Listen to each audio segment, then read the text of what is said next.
بسم الله الرحمن الرحيم.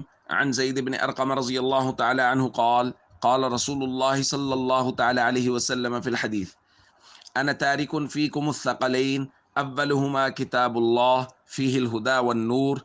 ثم قال: وأهل بيتي أذكركم الله في أهل بيتي، أذكركم الله في أهل بيتي. رواه مسلم۔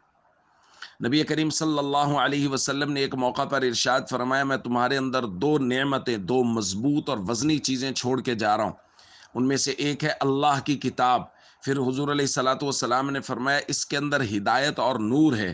پھر فرمایا فخذوا بکتاب اللہ، اللہ کی کتاب کو مضبوطی سے پکڑو، واستمسکوا بہ، اس کو مضبوطی سے تھام کے رکھو۔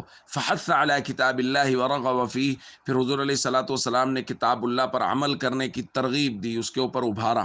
ثم قال، پھر حضور نے فرمایا واہل بیتی، اور میں دوسری چیز جو نعمت تمہارے اندر چھوڑ کے جا رہا ہوں وہ ہے میرے گھر والے، میرے اہل بیت۔ اور پھر حضور نے فرمایا میں تمہیں اللہ کی یاد دلاتا ہوں اہل بیت کے بارے میں، اذکرکم اللہ فی اہل بیتی، اور میں اللہ کی یاد دلاتا ہوں اپنے گھر والوں کے بارے میں۔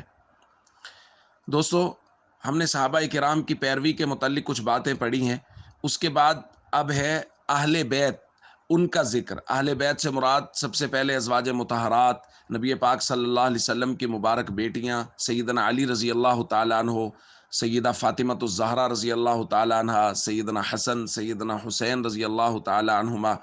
یہ نفوس قدسیہ اہل بیت کے اندر داخل ہیں، اور اسی طرح ان کی اولادیں۔ نبی پاک صلی اللہ علیہ وسلم نے بے شمار فضائل ان کے بیان فرمائے ہیں، اور ان میں سے خاص طور پہ حضرت علی، حضرت فاطمہ، حضرت حسن، حضرت حسین، ان حضرات کے۔ تو حضور علیہ الصلاۃ والسلام نے بار بار ان کے بارے میں اللہ کی یاد دلائی ہے کہ ان کے حقوق کا خیال کرنا، ان سے محبت کرنا۔ اب اگر کوئی شخص صرف صحابہ کو مانتا ہے، صحابہ کی بات کرتا ہے اور اہل بیت کی بات ہی نہیں کرتا، یا وہ اہل بیت کو مانتا نہیں ہے، تو اس کا اسلام سے کوئی تعلق نہیں ہے، کیونکہ اسلام ایسا دین ہے جو صحابہ اور اہل بیت دونوں سے آیا ہے۔ یعنی گھر کی باتیں بتائیں اہل بیت نے زیادہ تر، اور باہر کی باتیں بتائیں صحابہ کرام نے، تو یہ مکمل دین ہوا۔ بعض لوگ صرف صحابہ کی فضیلت بیان کرتے، ایک حدیث صحابہ کی فضیلت میں یا 10 حدیثیں صرف صحابہ کی فضیلت کے بیان کی، اور صرف صحابہ کے فضائل کو ہی مانا۔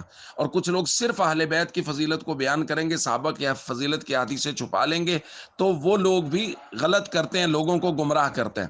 اس لیے ہمیشہ صحابہ اور اہل بیت دونوں کا دامن تھام کر رکھنا چاہیے، محبت اور پیار کا رشتہ رکھنا چاہیے، تاکہ قیامت والے دن ہمارا حشر صحابہ اور اہل بیت کے ساتھ ہو۔